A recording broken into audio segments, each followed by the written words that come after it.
जंगल की तरफ एक हरे रंग का जहरीला कोहरा बढ़ रहा था। बूढ़ा उल्लू बाबा पेड़ पर बैठा पहरा दे रहा था। भागो, सब अपने घरों में छिप जाओ। खुजली वाला तूफान आ गया है। ये हवा जिस जिसको छुएगी उसका शरीर आग की तरह जलने लगेगा। तभी एक जंगली भेसा उस कोहरे की चपेट में आ गया। वो जोर जोर से चिल्लाने लगा और अपना शरीर पत्थरों से रगड़ने लगा। बचाओ, मेरे शरीर में आग लग गई है, कोई पानी डालो। दोस्तों, ये रहे हमारी आज की वीडियो के प्यारे सब्सक्राइबर्स और फॉलोअर्स के नाम। अभिषेक, पीहू, रोहिणी, राखी, रिया।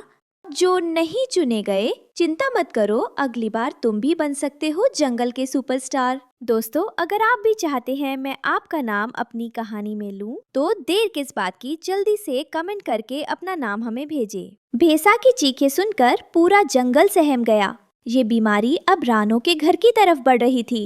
रानो चिड़िया का पति टुन्नू चिड़ा एक भयानक बीमारी का शिकार हो गया था। उसके पूरे शरीर पर लाल दाने निकल आए थे और वो दर्द से कराह रहा था। रानो, मेरे शरीर में बहुत जलन हो रही है। ऐसा लग रहा है जैसे कोई आग लगा रहा हो। मुझसे ये दर्द सहा नहीं जा रहा। आप हिम्मत रखिए टुन्नू जी, मैंने गीले कपड़े की पट्टियाँ रखी हैं। मैं अभी डॉक्टर को बुलाकर लाती हूँ। रानो दौड़ती हुई डॉक्टर कबूतर के पास पहुंची। डॉक्टर जड़ी बूटियाँ पीस रहे थे। डॉक्टर साहब, जल्दी चलिए, टुन्नू जी की हालत बहुत खराब है। कोई दवा असर नहीं कर रही। रानो बहन, ये जंगल में फैली एक नई बीमारी है। इसकी दवा कोई गोली या शरबत नहीं है। इसका इलाज सिर्फ शुद्ध हवा है। शुद्ध हवा? लेकिन वो मैं कैसे लाऊं? आपको ताजे नीम के पत्तों से एक घर बनाना होगा। नीम के पत्तों की हवा ही टुन्नू के शरीर के जहर को खत्म कर सकती है। रानो जंगल के सबसे पुराने नीम के पेड़ पर गई। नीम के पत्ते कड़वे होते हैं और उनकी महक बहुत तेज थी। हे नीम देवता, मेरे पति की जान बचा लीजिए। आपके ये कड़वे पत्ते आज मेरे लिए अमृत समान हैं। रानो ने अपनी चोंच से हजारों पत्ते तोड़े। उसकी चोंच कड़वाहट से भर गई, लेकिन वो रुकी नहीं। रानो ने नदी किनारे जहाँ ताज़ी हवा आती थी, वहाँ अपना नया घर बनाना शुरू किया। उसने एक एक पत्ता सिलकर एक सुंदर और हरा भरा घर बनाया। माँ, इस घर से तो दवाई जैसी महक आ रही है। हाँ बेटा, ये घर ही अब अस्पताल है। इसमें तुम्हारे पिताजी ठीक हो जाएंगे। कालू कौवा और गोरी कौवी अपने गंदे घर से रानो का नया घर देख रहे थे। हरा भरा नीम का घर दूर से किसी हरे महल जैसा लग रहा था। देखिए जी, रानो ने कितना सुंदर हरे रंग का महल बनाया है। जरूर ये बहुत ठंडा और आरामदायक होगा। हमारा घर तो तवे जैसा तप रहा है। तुम सही कह रही हो गोरी। रानो जैसी गरीब चिड़िया ऐसे महल में रहने के लायक नहीं है। ये घर तो मेरा होना चाहिए। घर तैयार हो गया था। रानो बीमार टुन्नू को सहारा देकर अंदर लाई। नीम की महक से टुन्नू को थोड़ी राहत मिली। रानो, यहाँ बहुत ठंडक है। मेरे शरीर की जलन कम हो रही है। आपने मेरे लिए बहुत मेहनत की है। आपकी जान बच जाए तो मेरी मेहनत सफल हो जाएगी। आप आराम कीजिए। अभी टुन्नू को आराम मिला ही था कि कालू कौवा वहां आ धमका। उसने दरवाजे पर लात मारी।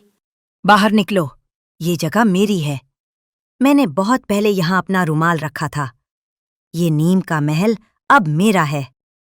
कालू भाई, आज आपने इंसानियत की सारी हदें पार कर दी हैं। क्या आपको जरा भी ईश्वर का भय नहीं है? ये कोई विलासिता का महल नहीं है जिसे मैंने ऐशो आराम के लिए बनाया हो। ये तो मेरे बीमार पति की आखिरी उम्मीद और उनकी जीवनदायिनी दवा है। एक मरते हुए पंछी को उसकी दवा से दूर करना सबसे बड़ा पाप है।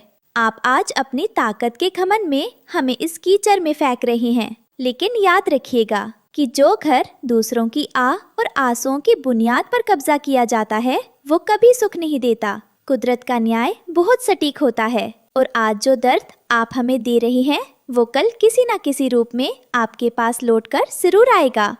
मुझे कोई फर्क नहीं पड़ता, निकलो यहाँ से। कालू ने बीमार टुन्नू और रानो को धक्के मारकर बाहर निकाल दिया। वे बेघर होकर नीचे कीचड़ वाली जमीन पर पड़े थे। धूप से टुन्नू की हालत फिर बिगड़ने लगी।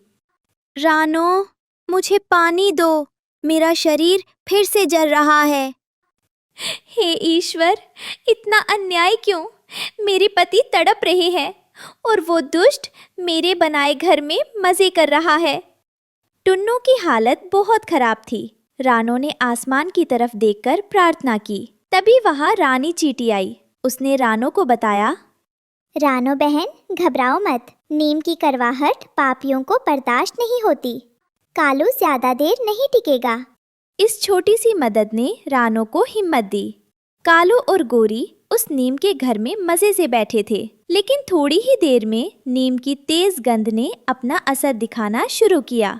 कालू को चक्कर आने लगे। अरे, ये क्या हो रहा है? मेरा सिर चकरा रहा है। यहाँ से बहुत कड़वी बदबू आ रही है। ओई माँ, मेरा जी मचला रहा है। ये घर है या कड़वा जहर? यहाँ तो सांस लेना भी मुश्किल है। नीम, जो बीमार के लिए दवा था, वो स्वस्थ और पापी कौवे के लिए असहनीय हो गया था। कालू और गोरी घर के अंदर खांसने और छींकने लगे। उनकी आंखों से पानी बहने लगा। भागो गोरी, ये घर शापित है। रानू ने इसमें जादू कर दिया है। मेरी नाक जल रही है। दोनों कौवे गिरते पड़ते घर से बाहर भागे और दूर जाकर गिर पड़े। रानो ने देखा कि कालू भाग गया है। वो तुरंत टुन्नू को लेकर वापस घर में आई। देखिए टुन्नू जी, मैंने कहा था ना कि जो दूसरों का घर उजाड़ते हैं उन्हें कभी चैन की नींद नसीब नहीं होती। ये नीम की कड़वाहट सिर्फ एक गंध नहीं थी, बल्कि ये उस पापी के कुकर्मों का जवाब था। जिसके मन में खोट होता है, उसे पवित्र और शुद्ध हवा भी जहर की तरह चुभती है। आज मुझे बहुत गर्व है कि मैंने हार नहीं मानी। आपकी सेहत ही मेरी सबसे बड़ी दौलत है और ये हरा भरा घर हमारे संघर्ष और अटूट प्रेम का गवाह है।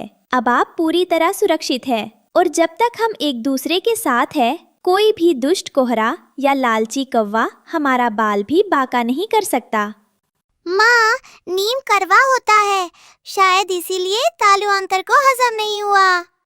कुछ दिन नीम के घर में रहने के बाद टुन्नू पूरी तरह ठीक हो गया। उसके सारे घाव भर गए। रानो और उसका परिवार खुशी से बैठा था।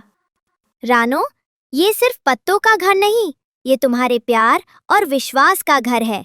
और कालू भाई को भी सबक मिल गया कि हर चमकती चीज सोना नहीं होती और हर घर महल नहीं होता। जहाँ एक ओर रानो का परिवार, वहीं दूसरी ओर कालू कौवा एक सूखे और कंटीले पेड़ की डाल पर बैठा अपनी बुरी हालत पर रो रहा था। ओए माँ, मेरी नाक। ऐसा लग रहा है जैसे किसी ने इसमें मिर्ची का पाउडर भर दिया हो। रानो का वो नीम का घर तो मेरे लिए काल बन गया। मैंने सोचा था कि मुफ्त में महल मिल जाएगा, पर उस करवाहट ने तो मेरे फेफड़े ही जला दिए। हाय रे मेरी फूटी किस्मत। लालच के चक्कर में न घर का रहा न घाट का। आज पूरा जंगल मुझ पर हंस रहा है। सब आपकी वजह से हुआ है। अगर आपने रानो के साथ इतनी ज्यादती न की होती तो शायद वो हमें नीम का कारा दे देती और हमारी ये हालत ना होती। अब बैठे बैठे अपनी सूजी हुई नाक सहलाइए। कालू कौवा दूर से रानो के हरे भरे घर को देख रहा था, जहाँ से बच्चों के हंसने की आवाजें आ रही थी। उसमें आज एक कड़वा सबक सीखा था कि धोखे की बुनियाद पर खड़े महल कभी टिकते नहीं हैं। इस कहानी से हमें सीख मिलती है कि दूसरों की मजबूरी का फायदा उठाना पाप है। प्रकृति हमेशा न्याय करती